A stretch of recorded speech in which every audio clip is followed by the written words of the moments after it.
Pauta de análisis. Información desde todos los ángulos. 8:36 de la mañana. Bueno, el mundo despierta en el tercer día de una guerra que está a la amenaza, ¿no es cierto?, de que pueda avanzar.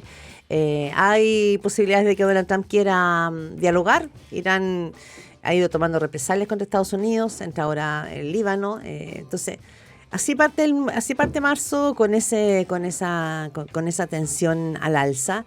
Y también, digamos, en perspectiva con cambio de gobierno en Chile, que me imagino que deberíamos creernos ser muy megalómanos para pensar que esto no nos va a afectar. De eso queremos conversar y más esta mañana con nuestros panelistas de lunes: Cristóbal Auneus, director de Data Science and Holster, y Claudio Alvarado, director del IES, Instituto de Estudios de la Sociedad. Estamos aquí con Gerardo Gómez en esta pauta de análisis. Muy buenos días. Muy buenos días. Super lunes, ¿no es cierto?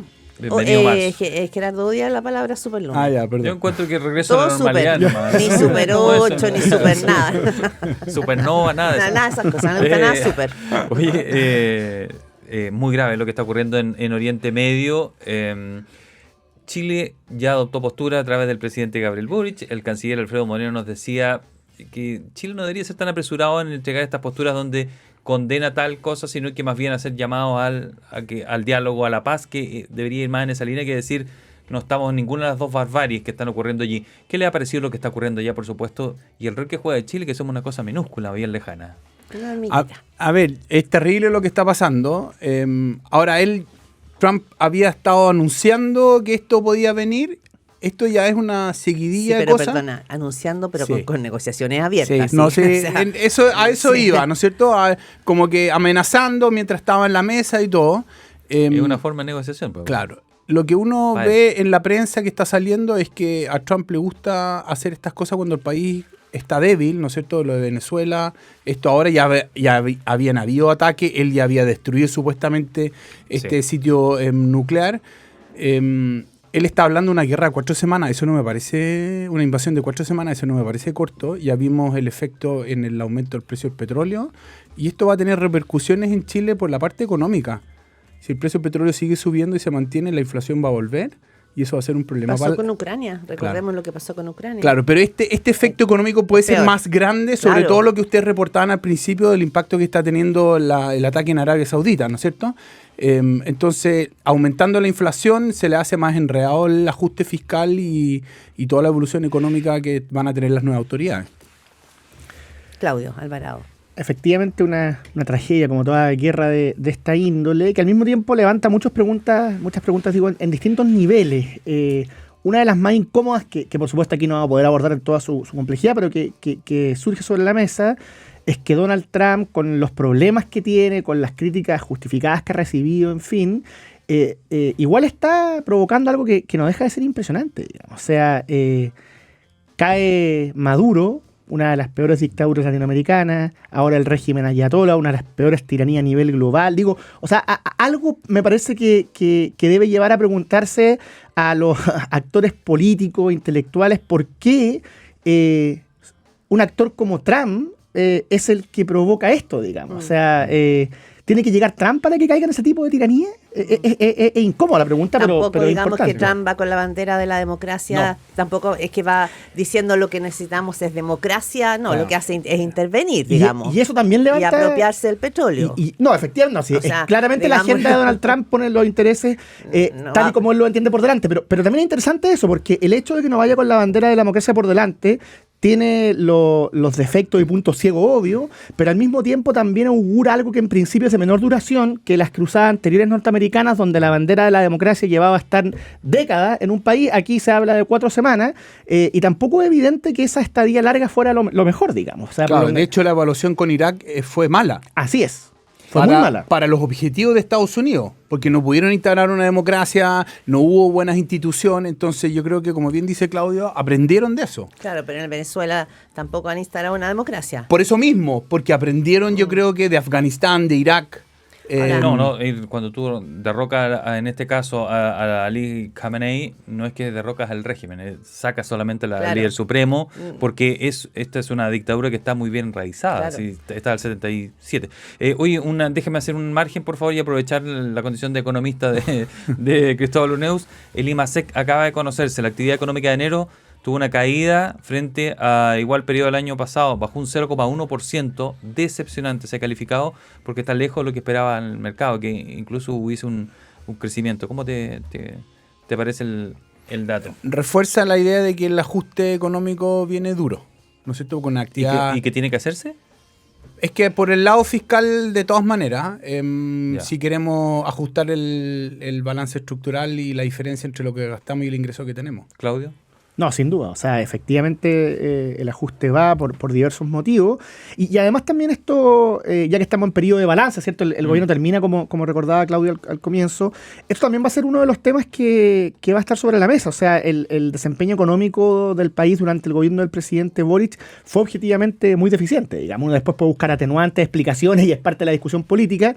Pero si uno mira la historia desde el 90 a la fecha, prácticamente empata con el segundo gobierno de Michelle Bachelet el peor desempeño económico, y eso yo creo que también en parte ayuda a explicar el resultado de las elecciones presidenciales recién pasadas, y también al mismo tiempo, justamente porque ha sido uno de los factores que ha incidido en este cuadro, va a ser una de las maneras con las cuales se va a intentar evaluar pronto al gobierno de José Antonio Kast, digamos, si logra mejorar la situación. Pero justamente por todo lo que digo tampoco sorprende demasiado. O sea, hay una sorpresa puntual, pero uno mira la película completa y es más o menos... Con Cristóbal hablábamos a propósito del tema internacional, pero creo que aquí también aplica. El gobierno termina más o menos como empezó. ¿Sí? ¿Termina como empezó? Es que yo pienso... Porque partió siendo refundacional y no sé si pero terminó... ¿Y lo de Timo Cuicuy a la semana? Pues así partió, pero no terminó así. Pero no, lo que quiero decir es que el evento de Timo Cuicuy me recuerda, lo que está pasando con el cable me recuerda al evento de Timo Cuicuy, como hechos puntuales al principio y al final. Evitable. Errores improvisados, evitables, no planificados. Hay cosas en las cuales efectivamente el gobierno no pudo cumplir su agenda. Claudia recordaba bien, ¿cierto? Había una impronta refundacional que después del 4 de septiembre se pierde. Por eso. Pero desde el punto de vista de la chapucería, de los errores, de las chambonadas, yo creo que hay un factor de continuidad bien permanente. ¿Recuerdan relaciones exteriores? En relaciones exteriores, el primer año del presidente Boric fue... Sí, Canadá, ¿se acuerdan? La cerveza, el parte del cambio de mando. Etcétera. El cambio de mando, el presidente Boric al día siguiente, a los 2 días, se le ocurre decir que el atraso fue culpa del rey Felipe de España. Sí. Y eso después llevó a dar disculpas, a desdecirse. Pero en relaciones exteriores fue todo ese año. O sea, está lo de Canadá, están los problemas que tuvo la ministra Urrejola. Recuerden cómo sale con el audio que se filtra. Yo creo que en relaciones exteriores este gobierno lamentablemente ha tenido un desempeño permanentemente complejo. Solo quiero retomar, para avanzar en otros puntos, cuando usted hablamos del tema del ajuste fiscal, como bueno, en esta situación se va bien. ¿En qué minuto pensamos que no iba a venir el ajuste fiscal? Si el próximo ministro de Hacienda, antes de que conociéramos ninguna cifra, antes de que se supiera el déficit fiscal, dijo, y lo dijo en campaña, y es lo que Evelyn Matei le recriminaba, decía, bueno, ¿usted cómo va a hacer ese ajuste fiscal de 6.000 millones? Claro, ¿esto estaba anunciado? ¿No comenzó ahora? No, estamos de acuerdo. Lo que quiero decir es que se le enreda un poco el naipe al ministro, porque las condiciones macro están cambiando. Entonces, obviamente lo va a hacer y anunció que vendría un recorte del 3% y todo. Lo que yo digo es que el contexto macro aumentó la incertidumbre, va a cambiar, no sabemos bien qué es lo que va a pasar con el precio del petróleo, ¿no es cierto? Y eso nos va a impactar. Muy breve, solo para reforzar que el ajuste fiscal de todas maneras iba. La diferencia que tenía el comando de Matei con Quirós en su minuto, con el futuro ministro Quirós, no era respecto a hacer sino ajuste, era respecto a la velocidad. Porque de hecho cuando Quirós decía 6.000 millones, el comando de Matei decía 8.000. Lo que pasa es que lo distribuía en más tiempo. Lo decía Briones y lo decía de una manera muy brutal. O sea, como que era cucú pensar en hacer eso en porque ellos decían 6.000 en 18 meses. Estamos hablando de un ex ministro de Hacienda, no es un señor... Pero Briones decía 8.000, no 6.000. Pero más tiempo. Es que el tema de la gradualidad, digamos, es todo. En política es todo. Una consulta, este viaje que va a ser el próximo 7 de marzo, José Antonio Kast, para reunirse con Donald Trump y las grandes figuras de la derecha latinoamericana, porque no va ningún otro presidente de izquierda, ni Claudia Sheinbaum, ni Petro, ni Lula, nadie. ¿Será bueno para José Antonio Kast, a propósito de que estamos hablando de la política exterior y de los errores que cometió Gabriel Boric, ¿no es cierto? Finalmente la política exterior soy yo. ¿Qué les parece que en este contexto de la crisis por el cable chino y de la guerra liderada por Estados Unidos e Israel, vaya José Antonio Caz a este encuentro? A ver, yo creo que lo dije la semana pasada, antepasada, donde tocamos este tema. Es importante el relato que construya el futuro presidente, ¿no es cierto? Sobre si va a esto porque está preocupada la agenda de seguridad, ¿no es cierto? El tema de la migración, tratar de hablar con Argentina, con Ecuador, con los países afines ideológicamente y quizás probablemente ir a pedirle ayuda a Donald Trump en este tema. El embajador que está acá sabe del tema, ¿no es cierto? Tiene experiencia en la frontera con Texas, con México, entonces yo creo que es importante el relato. Sin duda el panorama mundial cambió, y por lo tanto también es importante que el presidente fije bien la línea al respecto. No te complica tanto el que vaya, sino que... Las razones por las cuales él va. ¿Y qué es lo que va a hacer ahí? Claro. Claudio. Coincido con Cristóbal, agregaría que no tenía mucho margen para restarse, considerando que uno de sus objetivos es recomponer las relaciones con Estados Unidos, pero evidentemente también hay una cuota de riesgo y hay que ver cómo lo maneja, porque también conocemos a Donald Trump y Donald Trump va a intentar hacer ver que aquí hay un bloque homogéneo que está jugando con él de modo inequívoco, y el difícil equilibrio que va a tener que conseguir el presidente electo José Antonio Caz es recomponer dichas relaciones con Estados Unidos al mismo tiempo que mantener parte de lo que ha sido la lógica de Chile, la autonomía, la política exterior que equilibra, donde somos, digámoslo así, con Estados Unidos hay intereses permanentes asociados más allá a la figura de Trump, pero China es nuestro principal cliente, digamos, claro.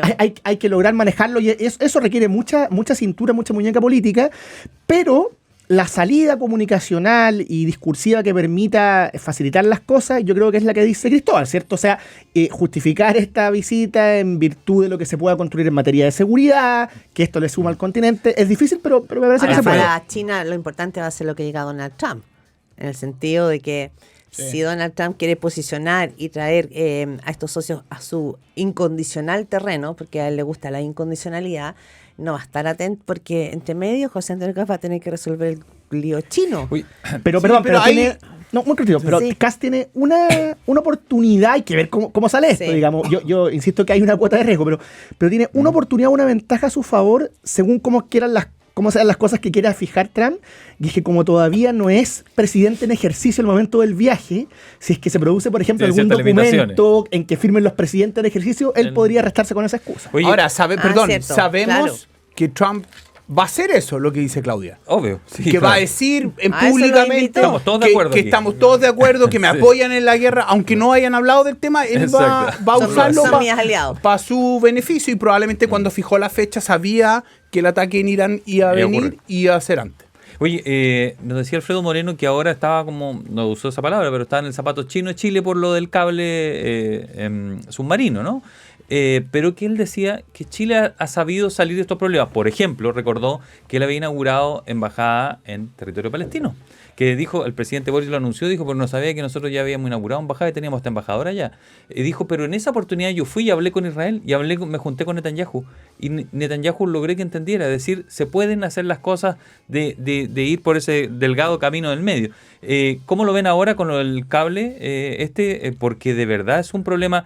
Hacerlo fue un problema, el avanzar me refiero, y retroceder por los pasos también va a ser un problema con China y con Estados Unidos. ¿Cómo lo leen Claudio y Cristóbal? De que se puede intentar navegar en el modo en que te decía el ex canciller Alfredo Moreno, se puede. Lo que pasa es que es difícil, y para lograr hacerlo, aunque sea parcialmente, se requiere cierta voluntad. Cierta voluntad de mantener una posición histórica como la que ha tenido China en el conflicto árabe-israelí, la voluntad en este caso de mantener buenas relaciones con Estados Unidos y al mismo tiempo mantener la alianza comercial con China. Y lo que yo creo que le faltaba al presidente Boric, junto con un manejo adecuado a la luz de los problemas que recordábamos, es tener esa voluntad. O sea, el presidente Boric, yo creo que en muchos conflictos ha tendido a actuar de manera muy apresurada, muy reflexiva, básicamente manifestando una posición moral, más o menos discutible o defendible según el caso, pero sin tener a la vista esa consideración. O sea, él está dedicado básicamente a, comillas, torear a Donald Trump. No lo digo yo, lo hizo hoy día en el Mercurio Eric Aedo, ex vocero de Janet Jara, digamos. O sea, dice, cuidado. Entonces, yo creo que a él le falta esa decisión, y probablemente el presidente electo sí la va a tener. Y nos queda poquito tiempo, Cristóbal, pero tiene que ver también con Cancillería. Pareciera ser que Gabriel Boric hizo él la función, ¿no es cierto?, por sobre, pero su canciller era un hombre de la diplomacia, con larga trayectoria y respeto a nivel diplomático. Alberto Van Claveren ha hecho esa vía. El canciller de José Antonio Kast es un empresario, un hombre que viene de la empresa privada y su equipo, su cúpula. Esto, ¿cómo puede impactar en este momento? En el momento donde, ¿no es cierto?, hay una guerra en curso que nos va a afectar y hay un lío que tiene que ver con intereses económicos, pero especialmente geopolítico, la presencia de una figura que no tiene experiencia en la diplomacia. A ver, yo creo que es una gran pregunta, la hablábamos fuera de micrófono con Claudio. Yo veo que él, lo que uno ve en la prensa hasta ahora, ¿no es cierto?, está muy preocupado de volver a estrechar lazo con Estados Unidos. Yo creo que el cable está muerto. José Antonio Kast lo va a matar, ¿no es cierto? Y probablemente están pensando un plan cómo compensar a China por eso. Lo del Medio Oriente va a enredar al futuro canciller, probablemente va a depender más de la Cancillería en ese área y él concentrarse con Estados Unidos. Eso es lo que uno lee de las primeras declaraciones. Ahora, las primeras declaraciones de él sobre el cable chino, como decía Claudio fuera, han envejecido muy bien, porque dijo, mira, conozcamos todos los antecedentes, veamos, yo no quiero emitir una opinión todavía, y en ese sentido se ha manejado bien, pero sin duda lo geopolítico y todo lo va a enredar, y yo creo que va a usar más a los subsecretarios en ese tema y él dedicarse al caso de Estados Unidos, pero es una especulación. Bien, despedimos a Claudio Alvarado, director del IES, el Instituto de Estudio de la Sociedad, y a Cristóbal Uneus, director de Data Science and Holster, por haber estado con nosotros como cada lunes hace mucho tiempo. Muchas gracias a ambos. Gracias a ustedes. Gracias a ustedes. Muchas gracias.